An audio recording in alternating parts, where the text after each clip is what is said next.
필요하실 것 같은데.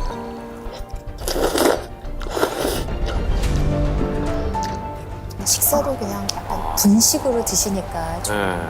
영양 균형 맞추는 게 쉽지 않을 것 같아요.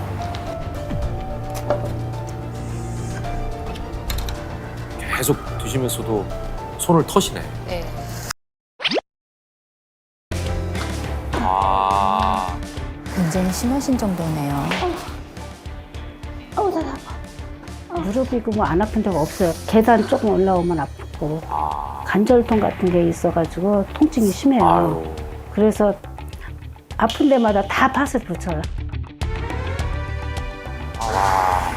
근데 이게 너무 심해 보이시는데. 발을 디딜 수가 없어요. 이 맨바닥은. 제가 이제 신발을 신었을 때는 좀 덜 아픈데 그냥 맨바닥은 이 한 발짝도 뛸 수가 없는 거예요. 그래가지고 어떨 때는 제가 살기 싫어서 어떨 때 죽고 싶다고 막 그 정도였었어요. 너무 아플 때는.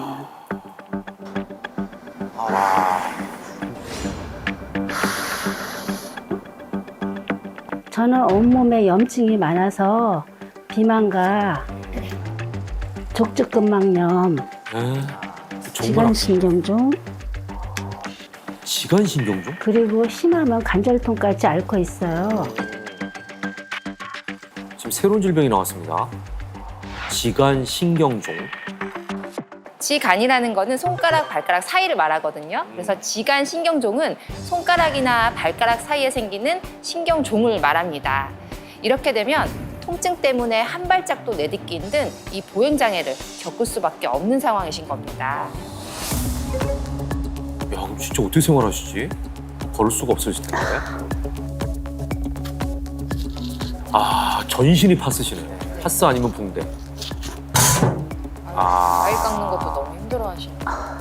손가락이 아파가지고 과일 깎기도 힘들어요. 네. 그래가지고 어떨 때 깎다 보면은 그 껍데기를 깎아야 되는데 살이 더 많이 나가는 거 있죠. 아니, 지금까지 나온 사례자분 중에 사실은 일상생활하기에 가장 힘드신 부분이 아닌가 싶어요. 네. 그릇이 조금 일반 그릇과 다르네요. 이거 저 일회용 그릇 아닙니까? 그릇 아닙니까? 일회용 그릇? 종이 그릇 같은데. 네. 주로 일회용을 많이 쓰죠. 설거지 같은 거 하기도 힘들고 그렇기 때문에 그냥 이제 일회용 꺼내가지고 쓰고 아유. 먹고 그냥 버려요.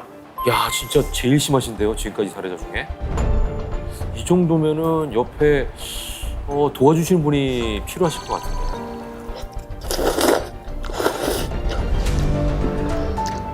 식사도 그냥 약간 분식으로 드시니까 좀 네. 영양 균형 맞추는 게 쉽지 않을 것 같아요.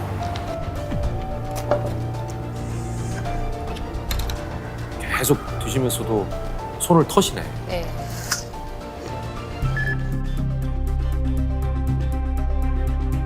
살이 갑자기 쪘잖아요, 제가. 염증 같은 게 많이 생긴 것 같아요. 살찌기 전에는 이 정도로 아프지 않았거든요.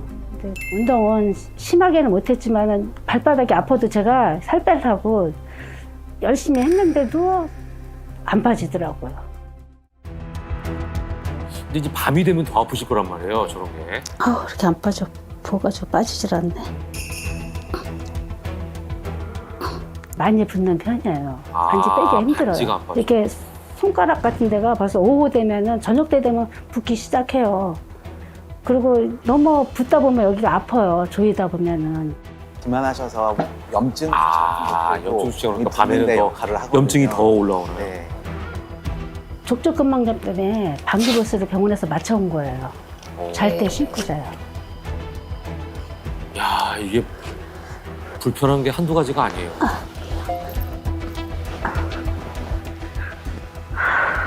잠은 편안하게 주무실 수 있을지.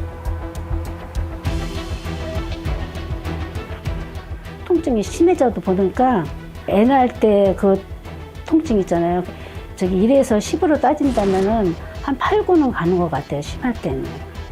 그러니까 잠도 잘 못 자요. 깊은 잠을 잘 수가 없어요. 그렇죠.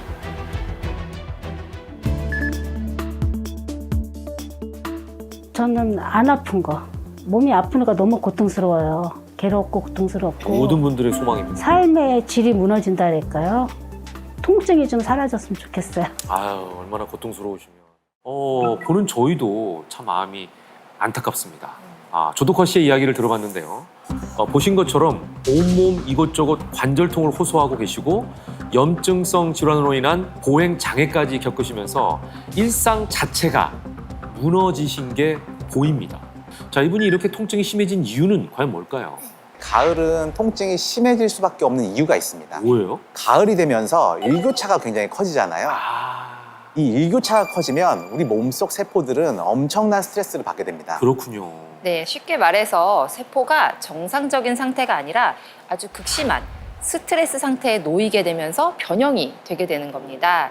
이거를 우리가 이제 산화 스트레스라고 부르는데요. 한마디로 세포가 산화됐다 이 뜻입니다. 우리 몸속의 세포들이 산화가 되어버리니까 몸은 엄청나게 산성화될 수밖에 없는 것입니다. 몸의 산성화. 이건 저희가 일전에 한번 배운 적이 있는 기억이 있거든요. 자, 그렇다면 몸의 산성화가 이런 엄청난 통증까지 부르게 된다는 건가요? 제가 체내가 산성화되면 어떻게 몸이 부식되는지 이해하시기 쉽도록 시각화한 실험을 보여드리겠습니다. 여기 있는 목각 인형을 우리 몸이라고 가정하고요. 몸의 산성화를 한번 일으켜 보겠습니다. 네. 색깔이 지금 갈색으로 변하고 있어요. 이 몸이 불그스름하게 물드는 게 보이시죠? 예. 얼핏 보면 갈색 같기도 하고, 얼핏 보면 붉은색 같기도 하고. 네. 예. 지금 몸이 부식돼서 산성화되는 모습을 시각적으로 보여드린 건데 이런 상황이 우리 몸속에서도 생기게 되는 겁니다. 네, 이렇게 급격히 산성화가 되면서 우리 몸의 세포들이 변형되게 되면 우리 몸은 엄청난 염증 물질들이 나오게 됩니다. 이 염증 물질은 사실 우리 몸의 방어 기제인데 세포가 정상적인 상태일 때는 염증 물질들이 나올 리 없지만요. 이 산화로 인해서 공격받는 상황이 되면 이 변형된 세포가 염증 물질을 끊임없이 만들어내게 되는 겁니다. 이렇게 염증 물질이 쌓여서 만성화가 되면 결국 첫 번째 질병의 법칙인 이것을 부르게 되는데요. 자, 첫 번째 질병의 법칙, 바로 만성 통증입니다. 조덕화 씨는 오랫동안 전신에 이유모를 통증을 느끼셨거든요. 자, 이것 역시 산성화로 인해서 전신에 퍼진 염증 때문일 가능성이 매우 큽니다. 네네. 현재 조덕화 씨의 검사 결과에서도 그 모습을 예측할 수 있었는데요. 조덕화 씨는 현재 몸속의 산성화 정도를 알아볼 수 있는 pH 농도가 굉장히 좋지 못하셨습니다. 이렇다 보니까 혈액 수치에서 염증 상태가 좋지 못하고 또 다른 혈액 수치들도 좋지 못한 상태였습니다. 결국 산성화로 인해서 제대로 처리되지 못한 염증 물질들이 몸에 계속 쌓여서 염증이 만성화가 된 그런 상태라고 보여집니다. 자, 그런데 조덕화 씨는요, 스스로 만성 통증의 원인이 살이 쪄서 그런 것 같다라고 말씀하셨거든요. 이 자가 진단에 대해서는 어떻게 생각하십니까? 네, 이 지방세포에서 염증 유발 물질을 분비하는 것은 맞습니다. 네. 그런데 이렇게 지방세포가 커지고 몸에 체지방이 쌓이는 증상 역시 이 몸의 산성화가 불러오는 하나의 증상 중에 하나라고 할 수가 있습니다. 그러니까 산성화로 인해서 염증 물질이 계속 만들어진다라고 했는데 이 염증 물질들이 결국 또 지방이 되고 또 지방의 고착화까지 부르게 되는 거거든요. 네. 이유도 모르게 온몸이 아프고 살이 찌고 하는 이 증상도 결국 산성화와 다 관련이 있다는 겁니다. 가을에 괜히 아프고 살찐다고 생각했는데 이런 게 괜한 게 아니었던 거예요. 신체의 모든 증상들은 사실 다 이유가 있는 겁니다. 그런데 사실 우리는 살면서 몸이 산성화될 수밖에 없어요. 몸이 노화하잖아요. 아유, 슬퍼요. 이게 바로 몸이 산성화되어서 산화된다는 말이거든요. 예. 우리가 숨을 쉴 때 산소만 마시는 게 아니라 나쁜 유해산소인 활성산소도 함께 마시거든요. 우리가 마시는 산소의 약 2% 정도는 모두 활성산소로 바뀐다고 하는데요. 네네.